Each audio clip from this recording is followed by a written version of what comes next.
Olá pessoal, tudo bem com vocês? Dando continuidade então ao nosso propósito de leitura da Bíblia, hoje no capítulo 10, 11 e 12 do livro de Daniel. Aqui nesse capítulo 10, coisas muito importantes acontecem que com certeza vão ministrar muito no nosso coração. E a primeira delas aqui que eu queria destacar é no versículo 2, diz assim: naquela ocasião eu, Daniel, passei 3 semanas chorando, não comi nada saboroso, carne e vinho não provei e não usei nenhuma essência aromática até que se passassem as 3 semanas, Então, está se referindo ao tão famoso jejum de Daniel. Com certeza você já escutou pessoas falando sobre isso, com certeza você já viu pessoas jejuando da maneira que Daniel jejuou, se abstendo de certas coisas por um período longo de tempo, Isso talvez não seja novidade nenhuma para mim e para você, O que eu queria destacar aqui é que realmente o jejum é algo que precisa fazer parte da nossa vida. O próprio Jesus disse assim: quando jejuardes. Ele não disse se jejuardes, ele disse quando jejuardes. Então a primeira coisa é o jejum precisa fazer parte da nossa vida, E isso é algo muito importante. E a outra coisa que eu queria destacar é que além de Daniel jejuar, ele jejuou por algo muito nobre. Ele não jejuou pensando nele, ele não jejuou pensando em algo que queria receber de Deus, no sentido de físico ou de coisas. Ele não jejuou talvez nem por um problema que ele estava passando, ele jejuou pelo seu povo. O seu povo agora, de certa forma, estava sendo liberado para voltar para sua pátria, só que muitos deles amaram a Babilônia e não queriam voltar. E isso compungiu o coração de Daniel e o levou a orar, a jejuar, a plantear por isso. A outra coisa, outro motivo é que as pessoas que voltaram para Jerusalém chegaram lá e estavam encontrando muita oposição para reconstruir o templo, reconstruir a cidade dos samaritanos. E tudo isso, de certa forma, essa mistura de coisas levou Daniel a buscar a Deus, ou jejuar, ou se dedicar de maneira secreta, deixar coisas boas e gostosas para clamar a Deus, não por si, mas pelo povo.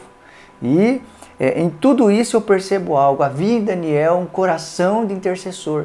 Havia em Daniel um peso, ou ele chorava por coisas que não eram suas, mas pela sua nação, pelo seu povo. Eu quero te fazer uma pergunta.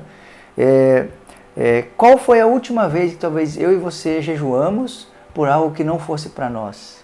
Qual foi a última vez que a gente sentiu talvez o peso sobre os nossos ombros para orar ou clamar a Deus pela nossa nação, pelo nosso povo? Isso precisa nos fazer pensar, porque é possível jejuar por motivos egoístas ou por motivos somente pessoais, E eu também queria aqui conversar com você algo interessante, o que esse jejum, de certa forma, gerou, a vida de Daniel. Que no versículo 7 vai falar que ele teve uma visão. E nessa visão, algumas pessoas escutam certas coisas e saem correndo com medo, com pavor, mas ele teve o discernimento do que estava acontecendo. Ele viu certas coisas que os outros não viram. E o jejum faz isso em nós. O jejum nos quebranta, traz sobre a nossa vida discernimento, traz sobre a nossa vida uma compreensão, talvez, sobre o mundo espiritual e as coisas que acontecem. Algo que é precioso também, que não talvez somente sobre o jejum, mas é que há uma percepção aqui no capítulo 10 de uma batalha espiritual entre demônios, entre anjos, entre essa guerra que talvez os olhos humanos não veem, mas que existe e é tão real quanto as coisas que podemos tocar. Quantas vezes talvez eu e você nem percebemos certas coisas, mas somos guardados e protegidos pelos anjos do Senhor que tem esse papel de cooperar com aqueles que iam herdar salvação. E isso é muito importante. Tudo isso demonstra o amor de Deus, o cuidado de Deus para conosco. Talvez se a gente pudesse ver o mundo espiritual, a gente viveria se esquivando, se desviando de tantas e tantas coisas que acontecem. Mas a grande verdade é que Deus, assim como guardou a Daniel, assim como vem em resposta a Daniel, também age para conosco. Outra coisa que eu queria destacar aqui também é a reação, ou aquilo que causou em Daniel a visão que ele teve. Ele fica fraco, ele fica pálido, ele fica sem voz, ele fica sem força, ele fica prostrado. Mas o oposto disso, ou algo que acontece também, é que Deus faz algo em relação a ele. Deus diz para ele: fale, Daniel. Deus diz para ele: levante, Daniel. Deus diz para ele: não tenha medo, você é muito amado. Olha que coisa intrigante. Ele vem até Deus, né? Chora, ora, jejua em prol do povo, e Deus olha para ele e diz: Daniel, você é muito amado. Né? Isso demonstra como o céu via Daniel, como o céu olhava para Daniel. E com certeza tudo isso tem muito a ver com a vida que ele levou, desde o início na Babilônia, né? E nos demais reinos. Né? Isso é algo que mexe comigo, porque Daniel chega jovem e na sua juventude foi fiel a Deus, não comeu os manjares da Babilônia, foi para a cova dos leões e continuou fiel a Deus. E aqui ele já é um velho, uma pessoa velhinha, né? E ainda continua sendo fiel a Deus. Deus continua olhando para ele dizendo: você, olha Daniel, você é um homem muito amado. Né? No capítulo 11 aqui, eu queria destacar algo. Existe aqui talvez muitas coisas. Né? A primeira delas que eu queria falar com você é que Daniel está descrevendo coisas que aconteceram, né? Reinos que caíram, que ruíram, governantes que se levantaram, né? E também está se referindo a coisas que aconteceriam. As coisas que aconteceram são reflexo de coisas que aconteceriam, e há certas coisas aqui no capítulo 11 e 12 que ainda hão de acontecer, né? Ou seja, existem coisas que aconteceram que são exemplo, ou de certa forma, de maneira menor, aquilo que vai acontecer no fim dos tempos, mas também há coisas aqui que não aconteceram e vão acontecer, como por exemplo a ressurreição dos mortos, né? Mas o que eu mais queria destacar aqui no capítulo 11 é que começa dizendo assim, ó: sendo que no primeiro ano de Dário, rei dos Medos, ajudei-o e dei-lhe apoio. Daniel agora não está mais no reinado de Ciro, como aqui a gente leu no início do capítulo 10, no terceiro ano de Ciro, rei da Pérsia. Não, ele está falando agora de Dário, né, rei dos Medos. E por que isso é interessante? Porque vem reino e passa reino, e Daniel continua ali, servindo, sendo fiel, honrando a Deus, se deixando usar por Deus e sem se corromper. E se você ler todo o capítulo 11, você vai perceber algo interessante que acontece aqui. Você vai ver, diferente de Daniel, que era um servo e não queria prestígio, honra, e queria, talvez o desejo maior do seu coração era honrar a Deus e ver o seu povo bem.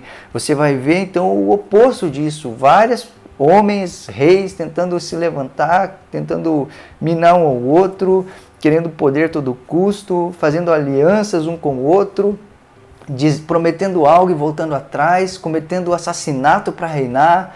Você vai ver homens aqui que estavam dispostos a fazer qualquer coisa para ter coisas, para ser grande na terra, para assumir um trono, para governar, né? E isso as duas vias, se é que eu posso dizer assim. Um homem de Deus servindo, né, sem querer prestígio e sendo prestigiado, né? Os céus declarando sobre ele: você é muito amado. E do contrário, homens com todas as suas forças, querendo governar, reinar sobre outros homens, querendo ser grande e ruindo, perecendo, morrendo, perdendo tudo aquilo que tinham. E a grande pergunta para nós, talvez, nesse capítulo 11, seja: como nós vamos viver? Como um servo do Deus Altíssimo, buscando servir aonde está? Ou como alguém que, como os homens dessa terra, buscam poder a qualquer custo? Mas a grande verdade é que a consequência disso é catastrófica, porque o fim daqueles que são arrogantes, soberbos, que querem o mal ou a todo custo reinar ou governar sobre outros homens, sempre de certa forma é um problema. Existe só um reino que é poderoso, que não terá fim, que é o reino de Cristo Jesus. No capítulo 12, então, aqui ele vai falar sobre os tempos do fim, né? E talvez o que eu mais queria tirar de lição aqui no capítulo 12 é que você vai perceber algo. No capítulo 11 você vai ver que havia guerra entre o norte e o sul, e a nação de Israel, o povo de Israel estava no meio ali e sofria por causa disso, era penalizado por causa disso. E nos tempos do fim, algo que também vai acontecer é que acontecerá muita coisa difícil que a Bíblia chega a dizer que nunca aconteceu na terra, e o povo de Deus está ali no meio, sofrendo, passando por coisas, tendo dificuldade. Nesse meio muitos deixam a fé, muitos abandonam a fé, muitos são purificados, muitos são testados, se é que eu posso dizer assim, mas o final de tudo é que o reino de Deus vem, tudo fica bem, recebe consolo, amparo. Olha o que diz no versículo 2: Multidões que dormem no pó da terra acordarão, uns para a vida eterna, outros para a vergonha, para o desprezo eterno.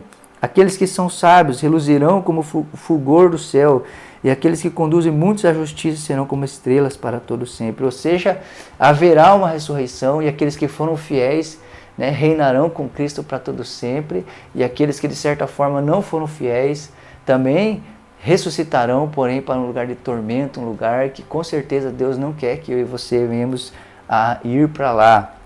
E ele termina aqui no versículo 13 dizendo sobre Daniel, olha que coisa interessante. Quanto a você, siga o seu caminho até o fim. Você descansará e então no final dos dias você se levantará para receber a herança que lhe cabe. Ele está dizendo para Daniel, deixando claro para Daniel, você um dia vai ressuscitar, você um dia vai levantar dentre os mortos e você vai receber a herança que lhe cabe. E essa não somente é uma promessa de Deus a Daniel, mas para todos aqueles que forem fiéis a Deus e um dia ressuscitarão, reinarão com Cristo e receberão da parte de Deus recompensa eterna. Que Deus te abençoe e até a próxima.